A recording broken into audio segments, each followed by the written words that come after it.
मित्रों, भोग से जिस प्रकार योग की प्राप्ति होती है, उसी प्रकार प्रचुरता से विरक्ति की प्राप्ति होती है।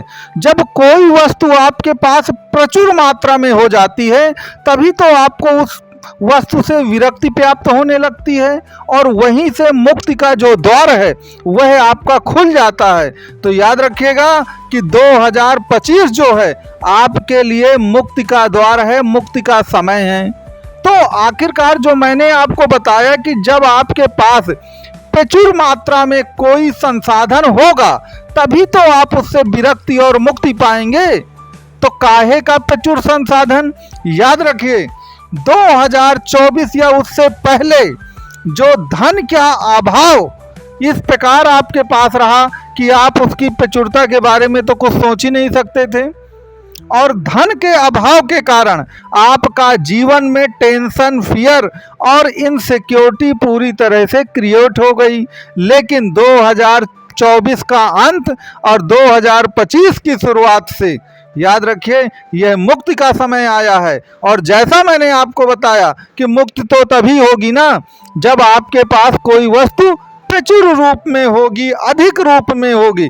तो वही वस्तुएं जिनके लिए 2024 या उसके पहले आप तरसते थे, उन्हीं की प्रचुरता अब बढ़ने वाली है।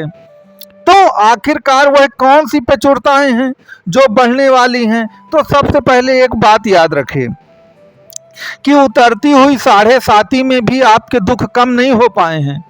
बहुत बताया गया कि उतरती 7.5 में ये हो जाएगा, वो हो जाएगा, लेकिन उसके भी अपने नियम हैं कि उतरती 7.5 में कब आपके दुख खत्म होंगे। अगर आपका शनि आपकी जन्म कुंडली में 12वें भाव पर बैठा है, तो फिर उसका इलाज कुछ और ही आपको करना पड़ेगा।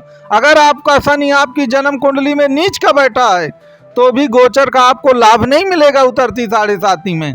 अगर आपका शनि राहु के साथ बैठकर पिशाच योग बनाता है, तो भी आपको उसका लाभ नहीं मिलेगा। लेकिन अब वह समय आ गया है जब आपको इसका लाभ मिलेगा, क्योंकि याद रखिए, शनि तो वैराग्य विरक्ति का कारक है ना। उसे धन से क्या लेना देना है? वह द्वितीय भाव में आपके विचरण कर रहा है।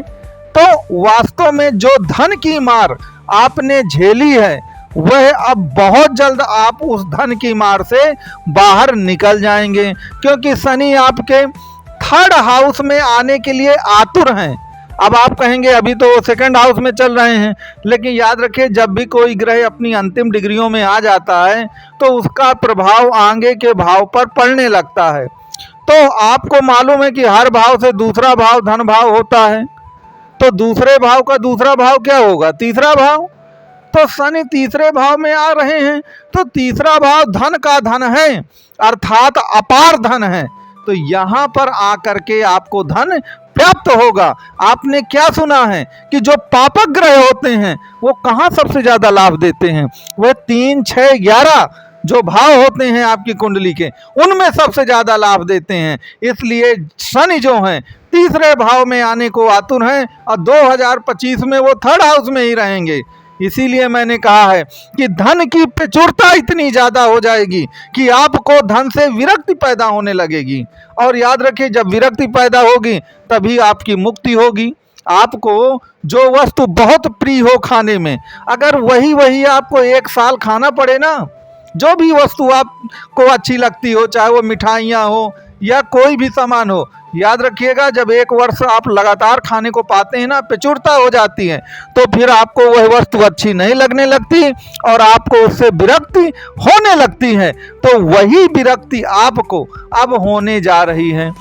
और शनि 3rd हाउस में बिल्कुल कमाल का, याद रखिए, एक तो 7.5 का अंत भी होगा।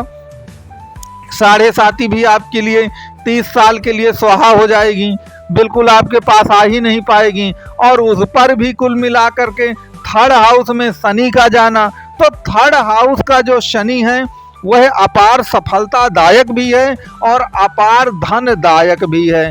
तो इस बात को आपको याद रखना है। लेकिन एक गलती है जो आपको नहीं करनी है। वो गलती क्या है? देखिए, शनि कंटिन्यूटी का कारक कहा गया है। कोई भी काम अगर लगातार बहुत दिनों तक आप करते हैं, तभी शनि उसका लाभ आपको देता है। ऐसा नहीं कि अब 2 महीना ये काम कर लिया, 6 महीना कुछ और कर लेंगे, फिर 3 महीना कुछ और कर लेंगे। ऐसे में शनिदेव प्रसन्न नहीं होते, क्योंकि शनि तो सन ही है। बहुत लंबे समय तक जब काम किया जाता है, बहुत दिनों तक जब काम किया जाता है, तब जाकर के हमको शनि के सभी लाभ मिलते हैं। तो आप एक बात याद रखिएगा कि अगर 2025 में आपको वास्तव में हर वस्तु प्रचुर मात्रा में चाहिए, अधिक मात्रा में चाहिए, तो जो भी आप काम करें बिल्कुल स्थिर होकर करें, कंटिन्यूटी बनाए रखें और अधिक से अधिक समय तक करें। अगर आप उस काम को हर 6 महीने में अपने काम को बदलते रहते हैं, तो फिर वही बात आ जाती है कि पंडित जी आपने तो कहा था कि वो तो 3rd हाउस में शनि ये कर देगा, वो कर देगा, और 2024 के अंत से दिसंबर से ही हमको सब लाभ मिलने लगेगा, लेकिन वो तो नहीं मिल रहा। दिक्कत ये है कि इस जीवन में कोई भी वस्तु फ्री की नहीं मिलती, कोई वस्तु ऐसे हवा में नहीं मिल जाती है। आपको कुछ ना कुछ टर्म एवं कंडीशन तो मानना पड़ेगा ना। अगर आप उसको नहीं मानते हैं तो याद रखिएगा फिर उसके प्रतिफल नहीं मिला करते हैं। तो आपको एक चीज हमेशा याद रखनी है कि शनिदेव जो हैं वह आपको लाभ तभी देंगे जब कुल मिलाकर के आप शनिदेव की बात मानेंगे और बार बार अपना जो जॉब रोजगार जो भी आप करते हैं उसको आप बदलेंगे नहीं। अब यहाँ पर एक बात और याद रखिएगा कि राहु देव भी 2025 में आपके 9वें भाव पर आ जाएंगे। अभी वो 10वें भाव पे हैं, चूंकि वो बकरी उल्टा चलते हैं तो कुछ लोगों के मन में भ्रम हो सकता है कि वो 10वें से 11वें भाव पे जाएंगे, लेकिन नहीं, वह कुल मिलाकर 10वें से 9वें भाव पे आएंगे। अब देखिए, राहु एब नॉर्मल ग्रह है, वो जो भी करेगा वो नॉर्मल तो कुछ करता ही नहीं जीवन में, बहुत ही असाधारण ग्रह है। तो याद रखिए, भाग्य के जब पट खोलेगा ना राहु, बस राहु की कुछ शर्तें हैं, राहु की कुछ बातें हैं। मैंने पिछले वीडियो में इनका कुछ जिक्र किया था कि राहु की क्या शर्तें हैं, क्या बातें हैं। आप पिछले वीडियो देखिएगा प्ले लिस्ट में जा करके, तो आपको ये पता चल जाएगा कि आखिरकार राहु की क्या शर्तें हैं, क्या बातें हैं। अगर आपने वैसा कर लिया तो आपका जो भाग्योदय है वो राहु, मैंने कहा ना, राहु बहुत असाधारण ग्रह, वो जो भी करेगा बहुत बड़ा करेगा, बहुत बड़े स्तर पे करेगा, वो छोटा मोटा काम कुछ करते नहीं रहे राहु। तो 2024 जो है आपके जीवन का एक असाधारण वर्ष होगा।